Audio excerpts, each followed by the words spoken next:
Hello students, welcome back to the commerce with Nitesh channel. आज बात कर रहे हैं हम पार्ट 7 की diminishing marginal product. Diminishing marginal product क्या होता है? When other factors are fixed, adding more units of labour result in less additional output from each extra worker. Sir समझ में नहीं आया। देखो, बात इजी है कि मान लो कि एक पहले पूरी फर्म थी या अपन छोटा सा कोई धंधा कर रहे हैं, मान लो केक बना रहे हैं, तो यहां पहले अपने पास एक या दो वर्कर थे तो काम स्पीडली हो रहा था, स्मूथली हो रहा था और काम फटाफट हो रहा था। जहां लेबर बढ़ते गए तो लेबरों के बीच में टकराव होने लगा, स्पेशलाइजेशन की कमी आने लगी, बातचीत ज्यादा होने लगी तो काम कम होता गया। तो एग्जैक्टली मेरे कहने का मतलब यही है कि when other factors are fixed, जब अदर फैक्टर हम फिक्स कर देते हैं, ठीक है, adding more units of labour, और लेबर को एक आधी लेबर और बढ़ा देते हैं, तो उससे जो रिजल्ट मिलता है less additional output from each extra worker. अगर हमने एक एक्स्ट्रा वर्कर बढ़ा दिया है तो उससे जो हमें आउटपुट मिलेगा वो लेस मिलेगा। रीजन ये की है, ज्यादा वर्कर होंगे, हमेशा मिथ ये रहता है कि ज्यादा वर्कर है तो काम ज्यादा होगा तो प्रोडक्शन ज्यादा होगा।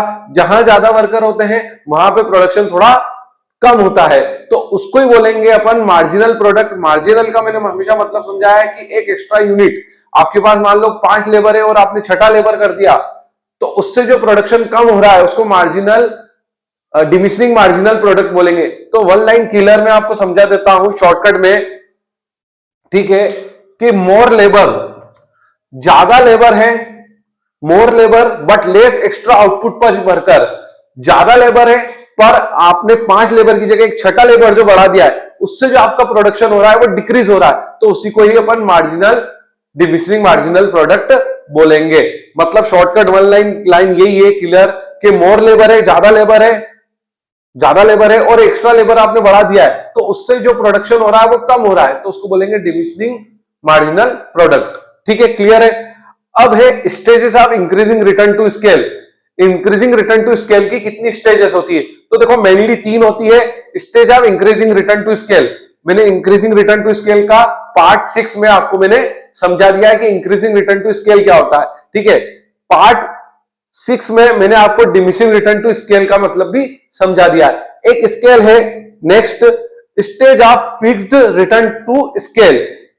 Stage of fixed return to scale, sir ये क्या होता है? देखो समझो, if all inputs are increased, मैंने if all inputs are increase, सभी प्रोडक्शन की जो इनपुट्स है, लैंड लेबर, ठीक है, मैंने कैपिटल, मैंने सारे इंक्रीज कर दिए बाय 50%, 50% मैंने इंक्रीज कर दिए, और आउटपुट भी मैंने इंक्रीज कर दिया एग्जैक्टली 50%।